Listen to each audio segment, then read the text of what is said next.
Mesdames et messieurs, bonjour et bienvenue sur Le Rural Bénin TV. La série de séances de renforcement des capacités sur le financement agricole au profit des partenaires financiers et non financiers du Fonds national de développement agricole FNDA s'est achevée ce mercredi 5 octobre 2022. Le programme Approche communale pour le marché agricole ACMA 2 a organisé une visite de terrain avec le ministère de l'Agriculture, de l'Élevage et de la Pêche MAEP et les partenaires techniques et financiers qui interviennent dans le secteur agricole sur le site hydro-agricole de production intensifiée de piment de Itagui. Elle s'est déroulée ce mardi 4 octobre dans la commune de Dassa. Les détails à suivre. Après avoir reçu un accompagnement technique pour améliorer leur solution et le rendre plus accessible aux utilisateurs finaux, les startups lauréates de la phase d'incubation des prototypes de leurs solutions technologiques ont été conviés à un atelier de capitalisation organisé par le programme Approche communale pour le marché agricole ACMA 2. Il s'est déroulé les 5 et 6 octobre 2022 à Porto Novo. L'objectif est de permettre à ces startups de faire le point des activités menées. Nous y reviendrons pour plus de détails. Résolument engagé dans sa mission de catalyseur du financement du secteur agricole au Bénin, le Fonds national de développement agricole FNDA, avec l'appui du PATSA, a outillé ses partenaires financiers et non financiers sur le financement agricole. La cérémonie de clôture de cette série de 8 formations a eu lieu ce mercredi 5 octobre 2022. Reportage Cédric Bakpé, Sergio Agmandiaï. C'est au bout de 8 mois de formation que les partenaires financiers et non financiers qui contribuent à l'opérationnalisation du FNDA ont été mieux aguerris sur le financement agricole. Initié par le FNDA, avec l'appui financier du projet d'appui au développement durable PADZA, la série de renforcement de capacité a connu un franc succès aux yeux des acteurs bénéficiaires. Nous, SFD, comme les banques, acteurs qui devons financer ce secteur-là aujourd'hui, on ne peut que vous dire grand merci. Parce qu'à travers ces formations, nous avons compris un peu le secteur et vous nous avez donné les outils qu'il faut pour mieux apprécier et financer convenablement le secteur. Diverses thématiques ont été développées au cours de cette série de 8 modules de formation pour permettre aux partenaires du FNDA de mieux appréhender les contours et spécificités du financement agricole. Aussi bien les formateurs que les initiateurs se réjouissent du grand nombre de personnes impactées. J'ai été très agréablement surpris du niveau d'intérêt que les gens ont porté, que les participants ont porté.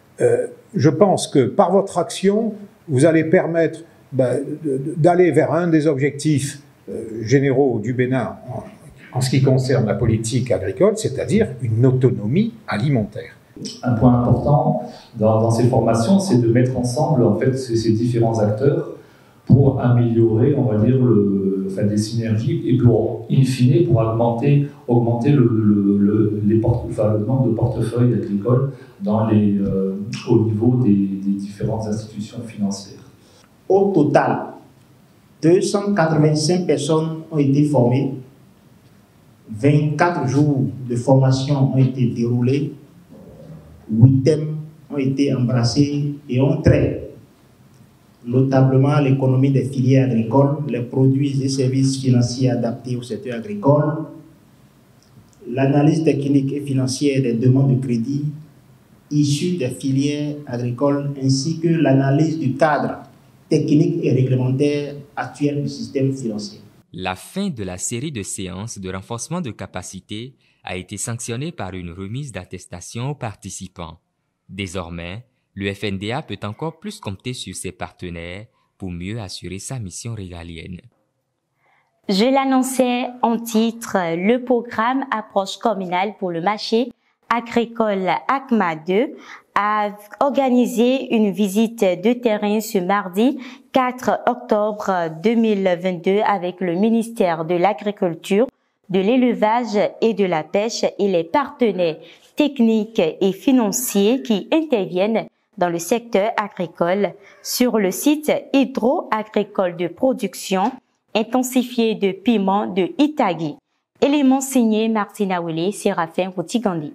Cette visite s'inscrit dans le cadre de la mission conjointe MAEP-PTF et est axée sur la présentation de l'approche cluster piment mise en œuvre sur le site de Itagui. Les premières activités qui ont eu lieu dans le département des collines, c'est un peu le diagnostic des filières, des chaînes de valeur ajoutée porteuses, un peu dans toutes les 6 communes.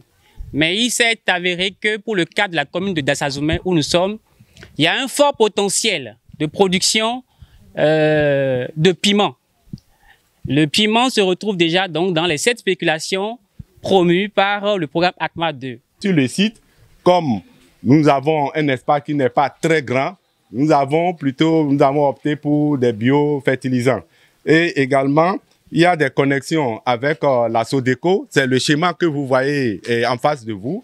Il y a des connexions avec la Sodeco et également il y a des intrants qui viennent, surtout les semences, qui viennent aussi de Holland Green Tech. Holland Green Tech qui a expérimenté et qui a fait des démonstrations pour permettre aux acteurs d'avoir des variétés vraiment de piments et qui marchent. Pour une durabilité de ce programme de production intensifiée de piment et une pérennisation des acquis du programme ACMA 2, le CCIC mène plusieurs actions dans la commune de Dassazoumé. Ce programme correspond aux mesures d'adaptation par rapport au changement climatique parce que c'est destiné là à donner la possibilité de produire à tout moment. Nous sommes tous fiers de ce qui est fait ici et ça donne un peu de la visibilité au département des collines parce que dans toutes les collines, des aménagements de ce genre, c'est pas fréquent. Et on se dit, il faut que ceci réussisse pour que nous puissions copier et le dupliquer dans d'autres communes. Les participants venus de diverses contrées de la dite commune se disent satisfaits du déplacement effectué. Avec la venue d'ACMA 2, nos coopératives qui existaient de nom ont été formalisées, enregistrées et reconnues par le ministère de l'Agriculture, de l'Élevage et de la Pêche. Également, par rapport au BPA, on m'a appris que désormais, pour faire une bonne production, il faut choisir les semences certifiées. Cette visite est une occasion pour le maire de Dassazoumé et la représentante du MAEP de remercier tous les partenaires qui ont accompagné l'initiative. Le piment, vous savez très bien, pour les femmes que nous sommes, je crois que c'est une source de revenus qui est bien appréciée dans nos milieux. Ce projet est très important pour nous, mais nous devons travailler à la poursuite du projet même après le départ de ACMA 2. Pour rappel, le périmètre hydro-agricole de Itagui s'étend sur une superficie de 19 hectares. Pour la sécurité alimentaire et le développement durable en Afrique et surtout au Bénin, l'organisation béninoise pour la promotion de l'agriculture biologique OBEPAB met en valeur les producteurs qui optent pour l'agriculture biologique, notamment le coton bio dont l'entretien est primordial. Suivons cet extrait de Corneille Novidé Dassou, technicien ingénieur agronome à Aklamba. Il y a également l'utilisation du compost et du tourteau de palmis que nous appelons enfant chochopo. Vous voyez, ces 2 éléments sont appliqués par poquet au plan. Voilà. Donc, je vais revenir sur la notion de la gestion des ravageurs pour dire aussi qu'il y a une diversité donc, de techniques permettant donc, de gérer les ravageurs dans les champs biologiques. Parlons de l'IAM à présent, dont le prix est encore en hausse dans certains marchés du sud Bénin après un 15 août reluisant. Anyanka Sodé Christine, épouse Adjibola, commerçante de l'IAM depuis plusieurs années déjà, rencontrée au marché d'Antokpa, en fait quart. 15 août, tu viens ton, mais des vaudou fa na de leo 15 août pa jeno du chowa ino je te biduji donc nous ma du 15 août wa mais de la no du te bia e wende contrôle eno vari do glacila wende ma du 15 août wa glacila bi no level kuwa amo e ko quick power din pere. Hors de nos frontières, du 6 au 18 novembre, les chefs d'État, ministres et négociateurs, mais aussi des militants pour le climat, des maires, des représentants de la société civile et les chefs d'entreprise vont se réunir dans la ville côtière égyptienne de Sharm el-Sheikh pour la 27e conférence des parties à la Convention cadre des Nations Unies sur les changements climatiques COP27. Elle s'appuie sur les résultats de la COP26. La COP27 cherche à renouveler la solidarité entre les pays et à matérialiser les engagements historiques pris avec l'accord de Paris pour les personnes et pour la planète.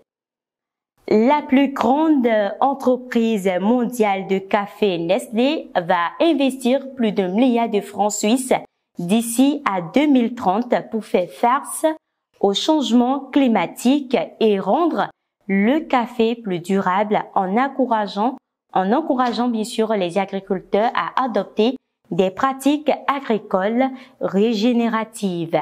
Avec Nescafé Plan 2030, Nestlé s'engage à s'approvisionner en café durable à 100% d'ici 2025 et que 20% de son café soit cultivé en utilisant des méthodes agricoles régénératives, une approche orientée vers la santé des sols, la fertilité des plantes et l'utilisation de l'eau. Ainsi se referme cette édition. Nous sommes dans le mois du consommons local. Encourageons nos producteurs et mangeons sain. À très bientôt.